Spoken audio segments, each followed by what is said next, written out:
رسول اللہ صلی اللہ علیہ وسلم ایسے رسول کہ ان کے جیسا کوئی نہیں، ان کے جیسا کوئی نہیں۔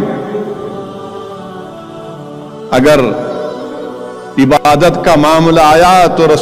میرے نبی کے جیسا کوئی عابد نہیں، اگر شہادت کا معاملہ آیا تو میرے نبی جیسا شاہد نہیں، شفقت کا معاملہ آیا تو میرے نبی جیسا شفیق نہیں، ڈرانے کی بات آئی تو میرے نبی جیسا نذیر نہیں، رسالت کی بات آئی تو میرے نبی جیسا رسول نہیں، نبوت کی بات آئی تو میرے نبی کے بعد کوئی نبی نہیں، امانت کی بات آئی تو میرے نبی جیسا امین نہیں، بچپن کی بات آئی تو میرے نبی جیسا بچپن کسی کا نہیں،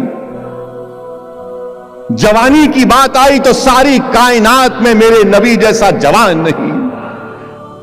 تجارت کی بات آئی تو میرے نبی جیسا تاجر نہیں، ہجرت کی بات آئی تو میرے نبی جیسا مہاجر نہیں، سخاوت کی بات آئی تو میرے نبی جیسا سخی نہیں، اس گھر کی بات آئی تو ایسا گھرانہ ساری دنیا میں نہیں، میرے نبی کی آل کی بات آئی تو ساری دنیا میں کسی کی آل نہیں۔ اسی لیے کسی عاشق نے بڑا خوب کہا، تیری نسل پاک میں ہے بچہ بچہ نور کا، تو ہے آئین نور، تیرا سب گھرانہ نور کا۔ اور اسی لیے اللہ نے قرآن میں فرمایا ہماری امت کی ماؤں کے بارے میں کہ آپ عام عورتوں کی طرح نہیں ہیں، میرے نبی کی والدین کی بات آئی تو ان جیسے کسی کے والدین نہیں، میرے نبی کے شہر ولادت کی بات آئی تو مکے کی جیسے شہر کوئی ساری دنیا میں نہیں، میرے نبی کی مسجد کی بات آئی تو کعبے کے بعد اگر کوئی مسجد ہے تو میرے نبی کی ہے،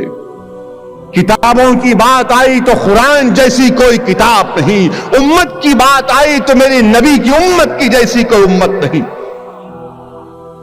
اسی لیے میرے نبی صرف نبی نہیں ہے، میرے نبی بلکہ حضرت آدم سے حضرت عیسیٰ نبی ہے، مگر میرے نبی آخری نبی ہے، میرے نبی صبح قیامت تک نبی ہے، میرے نبی حضرت آدم سے پہلے بھی نبی تھے اور میرے نبی کے بعد کوئی نبی نہیں۔ اور میرے نبی کی عظمت کو سمجھنا ہے تو یاد رکھو، اللہ سبحانہ و تعالی دیگر انبیاءوں کو کسی خاص علاقے کے لیے ایک قوم کی طرف بھیجتا تھا، میرے نبی آئے تو ساری اولاد آدم کے لیے آئے۔ رسول اللہ صلی اللہ علیہ وسلم نے فرمایا کہ اللہ نے مجھے کسی خاص قوم یا خاص علاقے کے نہیں بلکہ پوری انسانیت کے لیے بھیجا۔